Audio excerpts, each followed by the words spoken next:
Hi friends, இது சனிக்கிழமை காலையோட mini விலாகுது. இன்னைக்கு சண்டே காலையில விலாக்லாம் எடுக்கலாம்னு சொல்லிட்டு ஃபோன் எடுத்தேன். ஃபோனை எடுத்த உடனே பார்த்தீங்கன்னா, நியூஸை பார்த்த உடனே ரொம்ப மனசு கஷ்டமாச்சு. இந்த கரூர் விஷயத்தெல்லாம் பார்த்த பிறகு.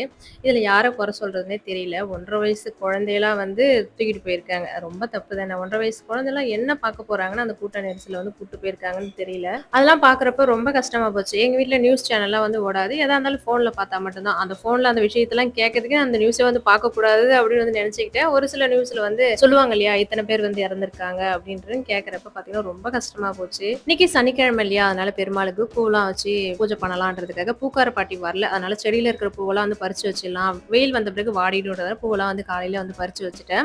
ஒரு சிலருக்கு சொந்த வீட்டுக்கு போனா இப்படிலாம் வச்சுக்கணும், இப்படிலாம் வச்சுக்கணும் அப்படின்ட்டு நிறைய கனவுகள் இருக்கும். எனக்கும் அந்த மாதிரி தான் இந்த மாதிரிலாம் வச்சுக்கணும் அப்படின்ட்டு இந்த பேஸ்மெண்ட் வீடு பேஸ்மெண்ட்னு போடுவாங்க பாத்தீங்களா, அப்பவே எனக்கு இந்த மாதிரிலாம் பெட்ரூம் இப்படி இருக்கணும் அந்த மாதிரி யோசிச்சு வச்சிருப்பேன். அந்த மாதிரி எனக்கும் இப்ப பிடிச்ச மாதிரி ஒண்ணு ஒண்ணா மாத்தி மாத்தி வச்சுக்கிட்டேன். அதுலயும் இந்த என்ட்ரன்ஸ்ல பாத்தீங்கன்னா எனக்கு இந்த அரிக்கா பாம்புன்னு ஒரு இருக்கு இல்லையா, அந்த தென்னைமரம் மாதிரியே சின்னதா இருக்கும் பாத்தீங்களா, அது என்ட்ரன்ஸ்ல வைக்கணும்னு ஆசை. இன்னும் கிட்டத்தட்ட 2 வருஷம் ஆயிப்போச்சு இந்த வீட்டுக்கு நானும் காசு சேர்த்து வைப்பேன் அது வாங்குறதுக்கு. அந்த செடி போய் கேட்டும் வந்துட்டேன், என்ன ரேட்டுன்னு சொல்லிட்டாங்க. ஆனா அது ஒரு ஒரு நாளும் நினைப்பேன், சந்தையில போய் ஒரு ஒரு வெள்ளிக்கிழமையாச்சும் போய் வாங்கிட்டு வச்சுன்ட்டு. இன்னுமே பாத்தீங்கன்னா அது வாங்கிட்டு வைக்க முடியல. அது சீக்கிரமா வாங்கிட்டு வைக்கணும். ஏன்னா அந்த நிலைவாசல்ல வைக்கிறப்ப அரிக்கா பாம்பு அந்த ஒரு மாதிரி அது பேர் கூட எனக்கு சரியா தெரியல. அது பாக்குறதுக்கு நல்லா இருக்கும் அந்த செடி. சீக்கிரமா வாங்கிட்டு வைக்கணும். இன்னைக்கு காலையில புளிச்ச மாவு தான் இருந்தது. சரி என்ன டிஃபன் செய்யலாம்னு யோசிச்சேன். அதுக்கப்புறம் அந்த மாவு வச்சு மசால் தோசை மாதிரி செஞ்சு கொடுத்துலாம் நான் அதான் ரெடி பண்ணியிருந்தேன். ஏதாவது பசங்களுக்கு பிடிச்ச மாதிரி செஞ்சேன்னா அன்னைக்கு கிச்சன்ல தான் எனக்கு ஹெல்ப் பண்ணுவாங்க நிறையா. அதனால எனக்கு மசால் தோசைன்றதால அஜி கொஞ்சம் கொஞ்சம் ஹெல்ப் பண்ணிட்டு இருந்தாங்க. மசால் தோசை என்னோட ஸ்டைல்ல நான் எப்படி செய்வேன், ரொம்ப சிம்பிளா தான் செய்வேன். அப்படின்னு ரெசிபி வேணும்னா கமெண்ட்ல சொல்லுங்க, அடுத்த ஷார்ட்ஸ்ல ஷேர் பண்றேன்.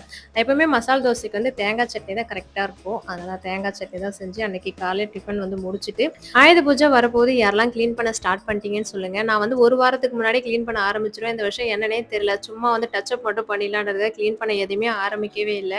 பசங்களுக்கு வேற லீவ் விட்டாங்களா, அவங்க வேற ஃப்ரீயா விடணுமா. லீவ் வேலை செய்ய அது செய்ய இது செய்யன்னு சொல்லக்கூடாது. அதனாலயே சரி ஒரு 2 நாள் கழிச்சு கிளீன் பண்ண ஆரம்பிச்சுக்கலாம் அப்படிங்கிறத விட்டுட்டேன். ஈவினிங்கா வீட்டுல பூஜை பண்ணிட்டு அதுக்கப்புறம் கோவிலுக்கு போலான்னு போயிருந்தேன். இங்க மாரியம்மன் கோவில் நவராத்திரி கொலு வச்சிருப்பாங்க. எப்பவுமே வருஷம் வந்துடும். இந்த வருஷம் போய் பார்க்கலன்றதுக்காக ஈவினிங் அங்க போயிட்டு அதுக்கப்புறம் பெருமாள் கோவில் போலான்னு போயிருந்தோம். நாங்க ஒரு பிளான் பண்ணியிருந்தோம். அங்க நானா நடந்தது ஒண்ணு. இங்க போயிட்டு கோவில் சுத்தி வரதுக்குள்ளே பாத்தீங்கன்னா மழை பிடிச்சிச்சு. அதுக்கப்புறம் இங்க தீபாவளிலாம் காமிச்சிட்டு பிரசாதம்லாம் வாங்கிட்டு வீட்டுக்கு வர்றதுக்கே டைம் ஆகி போச்சு. பெருமாள் கோயிலுக்கு போகவே முடியல. எனக்கு இந்த கொலு வைக்கிறதெல்லாம் ரொம்ப ரொம்ப பிடிக்கும். யார் வீட்டுக்கும் இது வரைக்கும் போனதில்ல. அஜி என்னை வருஷாந்திர ஒரு 2 3 வருஷமா என்னன்னு தெரியலமா, நம்ம வீட்டுல கொலு வைக்கணுமா, அது எப்படி வைக்கணும்னு அவனுக்கும் தெரியல. ஏதோ வைக்க சொல்லி அவன் என்னை ரொம்ப கம்பல் பண்ணிட்டு இருக்கான். நானும் நீ பெரியவனா விடா, நான் அதுக்கப்புறம் கொலு வைக்க ஆரம்பிக்கிறேன் அப்படின்னு அவன்கிட்ட சொல்லி சமாதானப்படுத்தி வச்சிருக்கேன்.